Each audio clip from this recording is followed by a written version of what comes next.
When my uncle sent me that video, I felt my whole world tilt on its axis. There they were, my parents and my brother Thomas, sitting around our old kitchen table in Phoenix, talking about me as if I was nothing more than a burden. The familiar Arizona sun streamed through the windows, casting a warm glow that felt like a mockery of the cold words being spoken. The smell of stale coffee lingered in the air from my morning brew, now turning bitter in my stomach as I pressed play. "Lindsay only helps because she owes us," my mother said, her voice dripping with contempt. "After everything we've done for her, paying the mortgage is the least she can do." My brother Thomas chimed in with a smirk. "Yeah, and she acts like she's doing us some huge favor." What a joke. The worst part was my father's quiet nod of agreement. The man who had once taught me to ride a bike and helped me with my math homework now sat there, allowing them to tear me down. The video was shaky, clearly taken without their knowledge, but their words came through crystal clear. I watched it 3 times, each viewing filling me with a strange mix of numbness and clarity. My head throbbed with a sudden headache, the kind that had been plaguing me more frequently these days, a symptom of the burnout I'd been ignoring. I knew from the articles I'd skimmed online that 40–70% of family caregivers experience depression, and 38% find it highly stressful, statistics that hit too close to home as my heart raced and anxiety tightened my chest, making it hard to breathe. For the past 4 years, I'd been making substantial payments on their mortgage through my LLC, Divine Investments. They thought they were making payments to a bank, never bothering to read the fine print of the agreement my financial advisor had helped arrange. Every month, they made their small contribution while I covered the bulk of the payment, all while they complained about my minimal help. My Uncle Jason's message came right after. "You needed to see this, Lindsay." I couldn't stay quiet anymore. "They've been talking like this for months." I sat in my home office, staring at the spreadsheets detailing every payment I'd made. The numbers didn't lie. Over $200,000 invested in keeping them comfortable in that house. My hands should have been shaking with anger, but instead, they were steady as I pulled up the mortgage agreement. A small smile played at my lips as I remembered the purchase option clause my financial advisor had insisted on including. "Just in case," she'd said. Looking back, I wonder if she knew something like this might happen. The next payment was due in 2 weeks, and for the first time, I knew exactly what I needed to do. But as the clarity settled in, a wave of self-doubt crashed over me. Was I really the burden they said? Had I enabled this toxicity all these years? I picked up my phone and typed a simple message to my uncle. "Thank you for showing me the truth. Don't worry, I won't let them know you sent this. But things are about to change. I've always been the family's safety net, though they'd never admit it. 4 years ago, when the housing market in Phoenix crashed and they were on the verge of losing their home, I stepped in. I was 27 then, already successful in my career as a software development manager. The irony was that they never approved of my career choice. They wanted me to take over my father's struggling real estate business instead. "Software is no career for a woman," my mother would say. Her lips pursed in disapproval. "Your brother Thomas is the one with the real business sense." Yet Thomas, with all his business sense, had nearly bankrupted the family company within 2 years of taking over. When they needed help with the mortgage, I consulted my financial advisor, Kate. She suggested a creative solution: create an LLC, buy the house through it, and let them think they're still dealing with a bank. That way, I protect myself legally while helping them. It seemed perfect at the time. I could help without dealing with their pride. The arrangement worked smoothly. Divine Investments LLC became their mortgage holder, and I supplemented their monthly payments without them knowing. They maintained their dignity, and I kept my family stable. My Uncle Jason was the only one who knew the truth, having overheard Kate and me discussing it at a family gathering. "You're too good to them, Lindsay," he'd said then. "They don't deserve your kindness." I defended them, of course. They're family. They might not understand my choices, but they've always given me a home. But now, watching that video for the 4th time, I realized how wrong I'd been. Their words played on repeat in my mind. "She owes us." What a joke. The least she can do. Each phrase felt like a knife twisting deeper. A flashback hit me then, pulling me back to my childhood. I remembered being 10 years old, sitting at that same kitchen table, the scent of my mother's overcooked roast filling the room.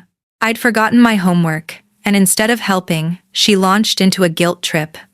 After all we do for you, sacrificing our dreams so you can have a better life, and this is how you repay us? You're so selfish, Lindsay. Even then, it was about what I owed them, planting seeds of low self-esteem that I'd only recently started recognizing as toxic patterns, thanks to advice I'd read on sites like Brightside, Me. They talked about setting boundaries and spotting manipulation early, things like constant criticism, disguised as concern, or using guilt as a weapon to control. It made me see how those childhood moments had shaped me into the family's perpetual giver, always chasing approval that never came. Shaking off the memory, I opened my laptop and logged into the LLC's account. The next mortgage payment was due on the 15th, just 2 weeks away.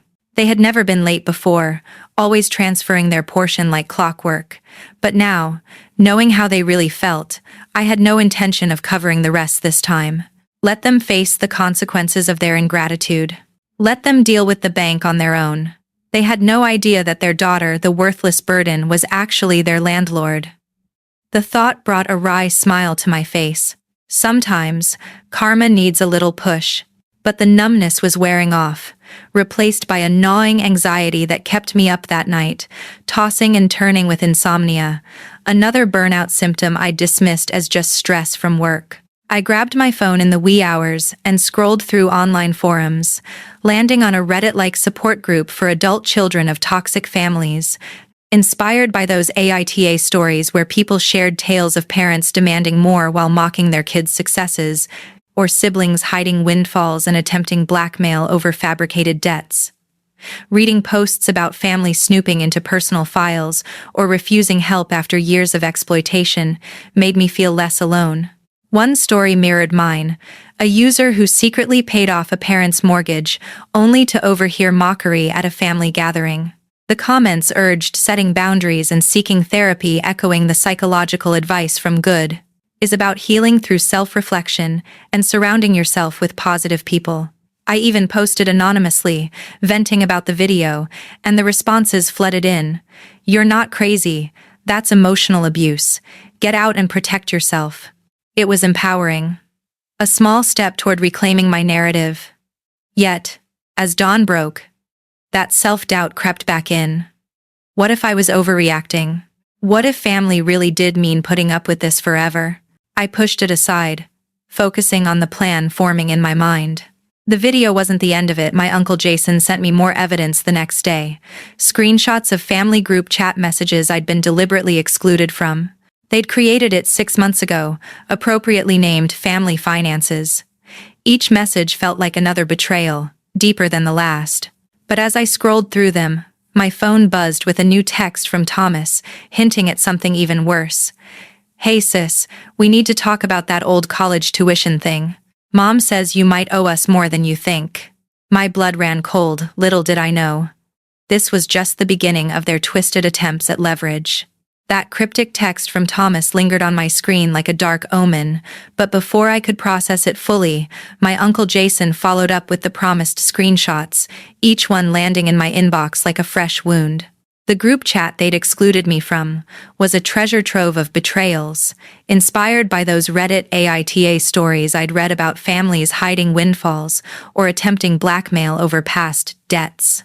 Lindsay thinks she's so special with her tech job, Thomas had written, his words glowing harshly against the dim light of my office lamp. She barely helps with the mortgage while I'm here every day running Dad's business. My mother's response made my blood run cold. We should ask her for more money. She's single with no kids. What else does she spend it on? After all we sacrificed to raise her, she can't even properly support her family. There were even messages about snooping into my personal files, reminiscent of those AITA tales where relatives rifle through cloud storage for leverage. If she won't help, we can remind her about that college tuition she borrowed. We have proof, my father added in one thread. The audacity hit me like a punch to the gut, my chest tightening with a familiar stress that made it hard to draw a full breath. I pulled up my financial records, the clack of my keyboard echoing in the quiet room as I calculated the total.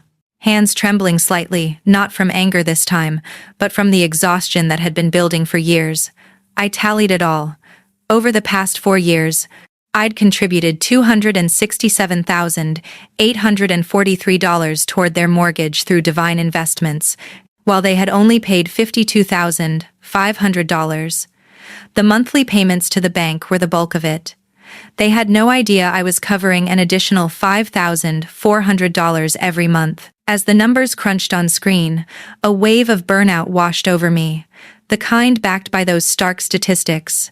38% of family caregivers find it highly stressful, leading to symptoms like the insomnia that had kept me staring at my ceiling night after night, or the anxiety that now squeezed my chest like a vice. I'd been their invisible pillar, and it was breaking me, just like those online articles warned, with 40–70% experiencing depression from the endless emotional drain. My phone buzzed a message from my mother. "Sweetie, could you come to dinner this Sunday? We need to discuss something important." I knew exactly what that something was. They were planning to ask for more money, probably with emotional manipulation and guilt-tripping as side dishes. The thought of sitting there, pretending I didn't know what they really thought of me, made my stomach turn. I called Kate, my financial advisor, my voice steadier than I felt. "I need to know my options with the purchase agreement." "I had a feeling you might," she said, not sounding surprised at all. "Remember that clause we included? If they miss a payment, Divine Investments can exercise the purchase option immediately. The house would be yours outright, and they'd become month-to-month tenants." A plan started forming in my mind. Sharp and unyielding. And if they were late with rent, standard Arizona eviction laws would apply. "You'd be within your rights to give them notice." She paused. "Lindsay, are you sure you want to go there? This route?" I thought about the years of condescension, of being the family ATM while they mocked me behind my back. I thought about Thomas running our father's business into the ground, while they praised his business sense. I thought about every snide comment about my career, my life choices, my supposed obligations to them. But then, an emotional twist gripped me, a sudden doubt about severing those family ties forever. What if this made me the villain in our story? What if blood really was thicker than betrayal? My chest tightened further, the room feeling smaller as insomnia-fueled fatigue blurred my vision. Seeking clarity, I decided to reach out for external advice. I logged back into that online forum, the Reddit AITA-style community, where I'd posted anonymously the night before. This time, I updated my thread with details from the screenshots, inspired by real stories of siblings hiding money or parents demanding more while mocking careers. AITA for considering cutting off financial support after discovering their group chat betrayals. I typed, my fingers flying over the keys with a rhythmic urgency. The responses poured in quickly, echoing psychological advice from sites like Brightside, Me, and Good. NTA recognize the toxic patterns of manipulation and set boundaries now. Your low self-esteem from constant criticism is their tool. Heal through self-reflection and avoid these relationships. One commenter suggested therapy, prompting me to make a call I'd been postponing. I dialed a therapist I'd found online, her voice calm and reassuring on the line. "It's common in these dynamics," she said. Drawing from empowerment strategies, I'd read about expressing feelings healthily, surrounding yourself with positive people like those forum supporters. Start by affirming your worth. You've been exploited, and setting boundaries isn't revenge, it's self-preservation. Her words ignited a spark of resolve, twisting my doubt into determination. "Yes," I replied to Kate after hanging up, my voice steady now. "I'm sure. But I won't tell them anything yet. Let them think everything's normal for now." I texted my mother back. "Of course, I'll come to dinner. Looking forward to it." The heart emoji felt ironic, but necessary after all. They'd taught me well. Sometimes the best revenge requires a perfect poker face. The next mortgage payment was due in 13 days, and for the first time since this arrangement began, I wouldn't be there to catch them when they fell. As I set my phone down, it buzzed again with a cryptic text from my father. "We found something interesting in your old files. Come prepared to discuss family loyalty." Little did they know, their leverage was about to crumble under the weight of my truth. That cryptic text from my father hung over me like a storm cloud as Sunday approached, but I pushed it aside, steeling myself for the performance ahead. Sunday dinner felt like an exercise in self-control. I arrived at their Phoenix home exactly at 6, the setting sun painting the desert landscape in shades of orange and purple, the dry heat still clinging to the air like an unwelcome embrace. The house, my house, technically looked exactly as it had for the past 20 years, its stucco walls glowing warmly under the fading light. The familiar scent of my mother's lasagna wafted through the air as I stepped inside, a calculated choice meant to remind me of happier times. But now, it only twisted my stomach into knots. My jaw clenched involuntarily. A physical tic I'd developed from the mounting stress, as my pulse raced in my ears, a symptom of the caregiver burnout that had been eroding me. Knowing that 40–70% of family caregivers experience depression, and I was teetering on that edge with every forced smile. "Lindsay, sweetheart."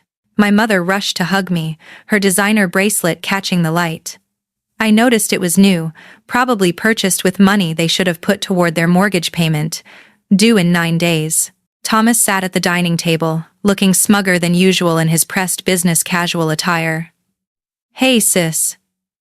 Good of you to make time for your family." I smiled, remembering his message about me barely helping, if he only knew that his entire lifestyle depended on my generosity. "I always have time for family," I replied, the irony thick in my throat, my heart pounding harder as anxiety gripped me, another burnout marker that made my hands feel clammy against the cool glass of water I grabbed. My father emerged from his study, his reading glasses perched on his nose. He was reviewing some papers that I glimpsed were bank statements. The sight nearly made me laugh. They were preparing their pitch carefully. "Before we ate," my mother began, setting down the lasagna with a flourish, the steam rising like a veil over their manipulations. "We wanted to talk about something important," she said, glancing at my father, who nodded encouragingly. "Of course," I said, serving myself a portion, the fork scraping against the plate with a sharp sound that mirrored my fraying nerves. "What's on your mind?" Thomas cleared his throat, leaning forward with that practiced charm. "Well, as you know, Dad's business has been facing some challenges. The real estate market isn't what it used to be." I took a bite of lasagna, chewing slowly, the rich tomato sauce tasting like ash on my tongue, as I recalled how the business had been in challenges ever since Thomas took over, despite the Phoenix market being stronger than ever. "We've been thinking," my mother continued, reaching for my hand across the table, her touch cool and calculated, "about how blessed we are to have such a successful daughter. Your father and I sacrificed so much to give you a good education." I watched her performance with newfound clarity, the gentle touch, the reminder of their sacrifices. It was all so carefully choreographed, a toxic pattern of manipulation I'd started recognizing after my therapist's advice. Drawn from Brightside. Me insights on spotting emotional blackmail disguised as love. It hit me then, in a brief self-reflection. This wasn't new. It was the same guilt-tripping that had chipped away at my self-esteem for years, making me believe I owed them everything just for existing. A flashback pulled me under for a moment to my 15th birthday, when I'd wanted to join the school coding club, but my mother had sighed dramatically. "After all we've done, investing in your brother's real estate dreams, and you want to waste time on computers? You're so ungrateful, Lindsay." That moment had planted doubts about my worth, reinforcing the low self-esteem that kept me hooked in their web. But now, armed with therapy tools from Good, is about healing through self-affirmation. I saw it for what it was: control, not care. Snapping back, I heard my father add, his voice carrying that particular tone of paternal authority he'd always used to make me feel small. "The mortgage payment has become quite a burden, and with you doing so well in your computer work, software development," I corrected automatically, though they'd never bothered to understand the difference. Right. Right. He waved dismissively, the gesture making my jaw clench tighter. Well, we thought perhaps you could help more with the monthly payments. After all, this is your family home too. If they only knew how much of it was already mine. We're only asking for an extra $2,000 a month, my mother added quickly, her eyes pleading in that rehearsed way. It's not much, considering your salary. I took another bite, using the moment to maintain my composure. They wanted $2,000 more when they didn't even know I was already paying over $5,000? The audacity was almost impressive, my pulse racing as burnout-fueled anger surged, making my temples throb like those 38% who find caregiving highly stressful. Thomas scoffed. Uncertain? Please, we all know you're doing fine, unlike some of us who are actually working hard to keep this family's legacy alive. I smiled, thinking about the notification their bank would send when they missed their payment next week. You're right, Thomas. Sometimes we all get exactly what we deserve. After dinner, I excused myself to use the bathroom but took a deliberate detour past my father's study. The door was ajar, and I could hear my parents and Thomas talking in hushed voices, the ticking of the old grandfather clock in the hall amplifying the tension. I paused, my heart pounding as their words drifted out, inspired by those YouTube revenge videos where families plot betrayals at dinners, leading to dramatic evictions. She's not going to help, Thomas said, his voice bitter. Did you see how she just sat there, acting all superior with her tech money while our business is struggling? Patience, my father replied. We have another option. Remember those investment documents I found in her cloud storage when she used our Wi-Fi last month? She's been hiding money from us in some company called Divine Investments. My blood ran cold. They'd snooped through my files during my last visit. I'd carelessly used their Wi-Fi without a VPN, and my cloud storage had synced automatically. I looked it up. My father continued. It's a legitimate LLC. And it's doing very well. She's been squirreling away money there instead of helping her family. I raised a snake. My mother's voice chimed in. We'll give her one more chance to help voluntarily. If not, I'll remind her about that time in college when she took money from your business account for her tuition. She thought we never knew. But we have proof. She'll have to help us then. I had to bite my lip to keep from laughing the money they were talking about. I'd borrowed it with my father's permission when their check for my tuition bounced. I'd even paid it back within a month with interest. I had emails proving everything. Their attempted blackmail was as pathetic as it was desperate, straight out of those YouTube stories where hidden payments lead to family confrontations and revenge. And if that doesn't work, Thomas added, we can always reach out to her company's HR department.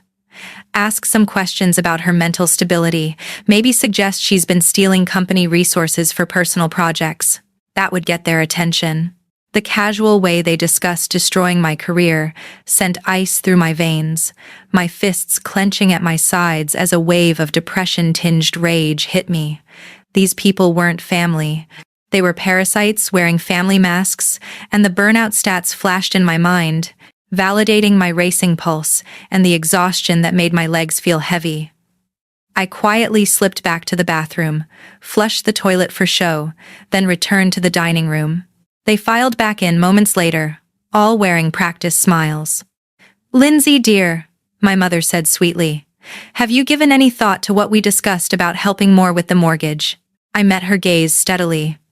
Actually, I have. You're right, family should help family.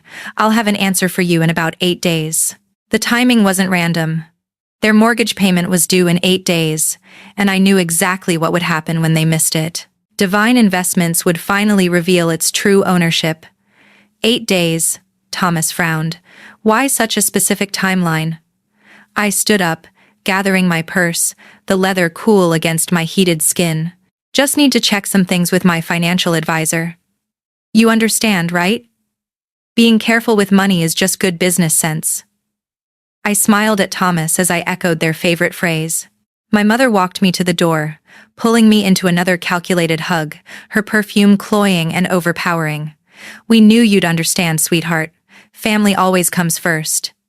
Yes, I agreed, thinking of the eviction notice I'd already drafted.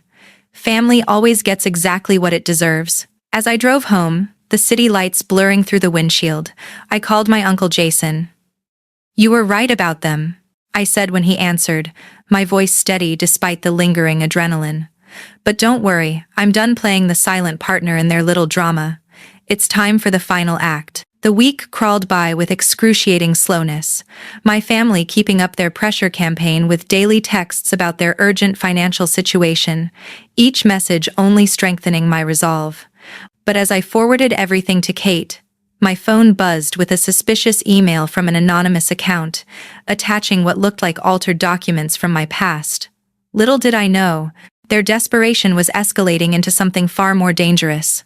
That suspicious email from the anonymous account stared back at me from my screen, the attached documents purporting to be altered records of my college tuition theft, twisted into something incriminating by their desperate hands, but I knew better. The originals were safe in my cloud, backed by emails proving everything.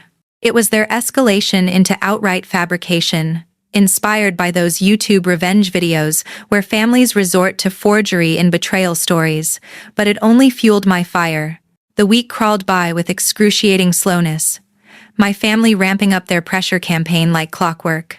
Daily texts flooded in. From Thomas. "Hey sis, remember that old business account mix-up? We could clear it up if you help with the mortgage." His words dripping with veiled threats. From my mother, tearful voice messages pleading, "Lindsay, we're family, don't let us lose everything after all we've done for you." Each one twisting the knife of guilt they'd sharpened over years. My father even called midweek, his voice gruff over the line. "We found some discrepancies in your files. Come talk before it gets messy." The constant barrage wore on me, triggering headaches that throbbed behind my eyes, a direct hit from the caregiver stress I'd been battling. Statistics I'd read online, hammered at home, with 38% finding caregiving highly stressful, leading to physical tolls like these migraines and the insomnia that left me pacing my apartment at 3 a.m. It justified my resolve. I wasn't just angry, I was protecting my health from the emotional vampire act they'd perfected. To stay grounded, I forwarded the latest evidence, the anonymous email, and altered docs to Kate, my financial advisor, who was helping me prepare for the inevitable confrontation. "The paperwork is ready," Kate confirmed during our meeting 3 days before the payment was due, her office smelling of fresh coffee and printer ink as we reviewed the documents spread across her desk. Once they miss the payment, Divine Investments can exercise its purchase option immediately. I've also prepared the eviction notices, just in case. I nodded, tracing the clauses with my finger, the paper crisp under my touch. "And you're sure everything's legally sound? They can't fight this." "They signed the agreement 4 years ago," Kate assured me, leaning back in her chair. "Your father barely read it, he was too desperate for the bailout. Everything's perfectly legal." That evening, my brother launched his own attack via text. "Hey sis, I was just talking to my friend in tech recruitment, heard some companies are doing layoffs. Must be scary for you. Good thing you have family to fall back on." Speaking of which, about that help we discussed. The attempted manipulation was so transparent it was almost comical, but it stirred a flicker of guilt in me, a momentary pang, wondering if I was abandoning them in their time of need, if blood ties demanded endless sacrifice. My chest tightened, the headache intensifying as doubt crept in. But I pushed back with empowerment advice I'd internalized from Brightside. Me. Avoiding toxic relationships isn't selfish. It's essential for healing, recognizing that constant manipulation erodes your self-worth, and surrounding yourself with positive influences instead. I took a deep breath, affirming silently, "I've given enough now, I choose me." The words shifting the guilt into a surge of empowerment, like shedding a heavy chain. For extra validation, I turned to that online support group, the Reddit AITA-style forum where I'd found solace before. I updated my anonymous post with screenshots of the texts and the forged email, captioning it, "Family escalating to blackmail and fakes after years of exploitation, NTA for revenge." The responses flooded in. Hundreds of upvotes and comments like, "Run. Don't walk. Classic flying monkeys incoming. But you're justified. Cut the cord." Or, "Seen this in so many stories. They hide money while demanding yours. Empower yourself. It was like a virtual chorus affirming my path, drawing from real Reddit tales of siblings attempting blackmail over fabricated debts or refusing help after betrayal, solidifying that I wasn't the monster here they were. Speaking of which, I showed the latest messages to my Uncle Jason over coffee the next day, the cafe's espresso machine hissing in the background as he shook his head. They never change. Your aunt and I watched them do this to everyone in the family. It's why we distanced ourselves years ago. Did you know they went through my files when I visited? I asked, not surprised. They did the same to your cousin when she stayed there last year. They're always looking for leverage. He paused. Are you ready for the fallout? They won't take this well. I thought about their threats to contact my company's HR. Their plans to blackmail me. Their years of taking my help while mocking me behind my back. The caregiver stress stats replayed in my mind, reminding me how this toxicity had led to my anxiety, headaches, and near depression. I'm ready. They made their choice. Now they'll face the consequences. 2 days before the payment was due, my mother called again. Lindsay, we need your answer about the mortgage help. Times are tough, and family needs to stick together. Don't worry, Mom. I replied, my voice steady. Everything will be clear very soon. That night, I received an email from the family's bank. They'd tried to transfer money from their account to Divine Investments, but the payment had bounced. They were already overdrawn. I forwarded the notification to Kate. Here we go, she replied. Want me to start the proceedings tomorrow? I thought about the lasagna dinner, their smug faces, their casual discussion of destroying my career. I thought about the years of manipulation, the constant demands, the endless ingratitude. No, I typed back. Let's wait until the payment officially fails. Let them spend the next 2 days thinking everything's fine. They taught me well, timing is everything. I opened my laptop and began drafting an email to my company's HR department, documenting my family's threats and including the evidence Uncle Jason had gathered, plus the forged docs, better to get ahead of their potential attacks. The end was in sight, and I was leaving nothing to chance. Sometimes, I muttered to myself, rubbing my temples against another headache.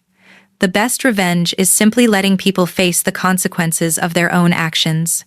The payment deadline came and went. At 9 a.m. Sharp.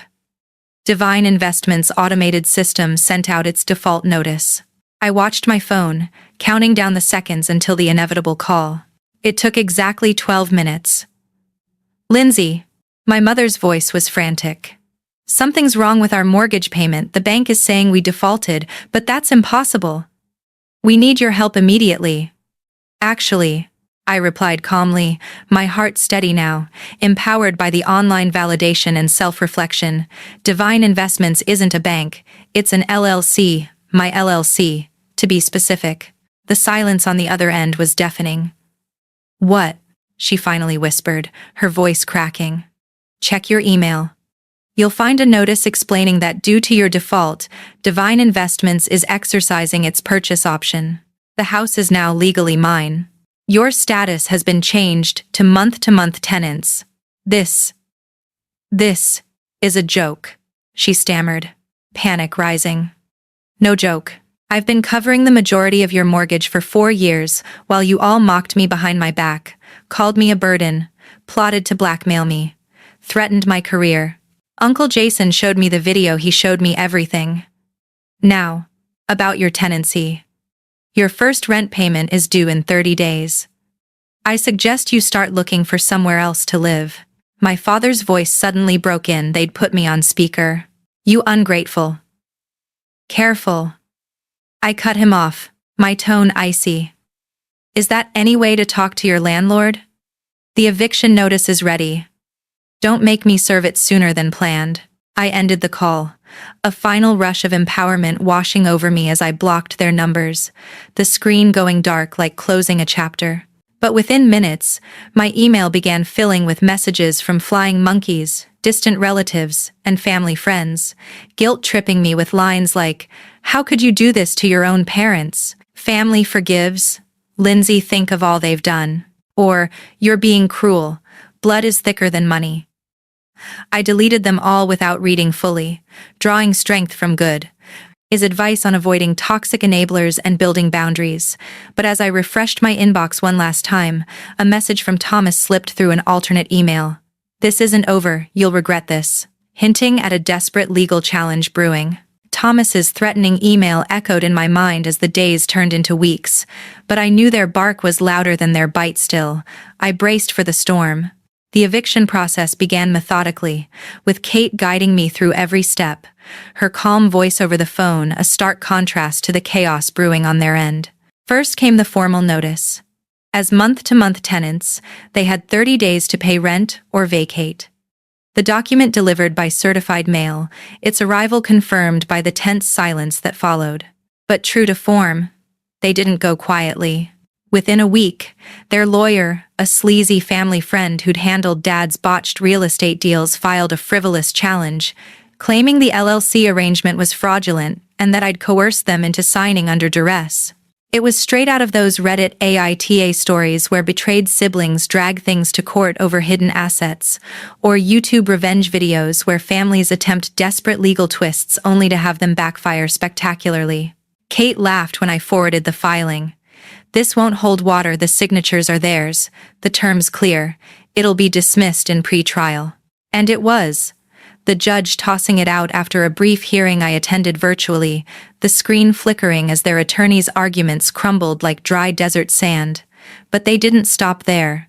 Thomas, ever the instigator, followed through on his overheard threat, contacting my company's HR department with wild accusations that I'd been unstable, stealing resources for personal ventures, even hinting at embezzlement tied to divine investments. My preemptive email had prepared the ground, though HR launched an internal review. But with Uncle Jason's evidence, the video, screenshots, and my documented contributions, it cleared me in days. The backlash was poetic. HR reported Thomas's actions as attempted defamation, forwarding details to his real estate licensing board. An ethics investigation ensued, inspired by those YouTube tales of revenge where betrayers face professional ruin within a month. His license was suspended, effectively ending his career in the family business he'd already run into the ground. My mother's final manipulations came in waves, first through voicemails from burner numbers I hadn't blocked yet, her voice cracking with feigned tears. "How could you do this to us, Lindsay? After everything, you're tearing our family apart." Then came the flying monkeys in full force, aunts and cousins I'd barely spoken to in years, emailing guilt trips like, "Forgive and forget your parents raised you better than this revenge." I recognized the pattern from my online forum posts, where users warned of these enablers swooping in to defend toxic dynamics, but I'd learned from Brightside. Apt me advice to express feelings healthily and avoid such traps. Each attempt failed, bouncing off the boundaries I'd set, my resolve hardened by the burnout I'd finally addressed. The stress had peaked during those weeks, headaches turning into migraines, insomnia, leaving me ragged. But I dove into therapy sessions, twice weekly now. My therapist's virtual office a sanctuary of soft lighting and empathetic nods. Drawing from Good. Tane 60 is insights on healing through self-reflection. We unpacked the childhood guilt trips and constant criticism, reframing them as their issues, not mine. "You're reclaiming your power," she said in one session, as I journaled about the video's impact. I'd read statistics that therapy reduces stress by about 30% for caregivers, according to studies on mindfulness-based interventions, and I felt it my anxiety easing, sleep returning in fits and starts, the physical toll lifting as I surrounded myself with positive people. That online community became my lifeline. I updated my anonymous thread with the legal wins, receiving cheers like, "You're inspiring us all, NTA forever." Virtual high fives from strangers who'd faced similar betrayals, sharing Reddit-inspired twists of their own evictions and empowerments, reminded me I wasn't alone. Uncle Jason and his wife stepped up too, inviting me for supportive dinners where laughter replaced manipulation, their home's warm kitchen smells of fresh bread, a far cry from Mom's calculated lasagna. As the 30 days ticked down, their last-ditch efforts fizzled, a failed GoFundMe campaign painting me as the villain, quickly flagged and removed after I anonymously tipped off the platform with evidence of their mockery. They moved out grudgingly, the moving truck's rumble echoing through the neighborhood as neighbors whispered about the fallout, some even sending me supportive notes after hearing the truth from Uncle Jason. 3 months later, I stood in the empty house, my footsteps echoing through the vacant rooms like ghosts of the past finally laid to rest. The air carried a faint dustiness, the Arizona sun filtering through bare windows in golden shafts that danced on the hardwood floors I'd helped pay for. My family had downsized to a cramped apartment across town, their pride shattered, but their lessons learned, or so I hoped. Thomas's career implosion had forced him into odd jobs, while my parents leaned on distant relatives, their web of enablers thinning. I'd blocked the last of the flying monkeys, my inbox finally quiet, a peace I'd earned. Walking through the kitchen where it had all started, the table now gone, but memories of their mocking words lingering like faded echoes, I felt a profound shift. No more burnout shadows. Therapy had reduced my stress levels significantly, aligning with those stats showing mindfulness programs, cutting caregiver distress by up to 30–40% in various studies. And I'd embraced it fully. The proceeds from the house sale, once finalized, would seed a foundation for victims of financial abuse, a redemption arc straight from those YouTube revenge playlists where protagonists turn pain into purpose, offering workshops on setting boundaries, spotting manipulation, and building independence, perhaps even partnering with online communities like mine. Uncle Jason and his wife arrived later to help stage the place, their voices filling the emptiness with plans and positivity. My phone buzzed with a text from Kate. Just heard from their lawyer, they're finally signing the last papers. It's really over. I smiled, looking around at the empty house one last time, the sunlight warming my skin like a gentle affirmation. They'd taught me that family always comes first, but they'd never specified which family. I chose myself, and for the first time in years, that felt not just right, but liberating. My self-worth blooming in the quiet space where their toxicity once thrived.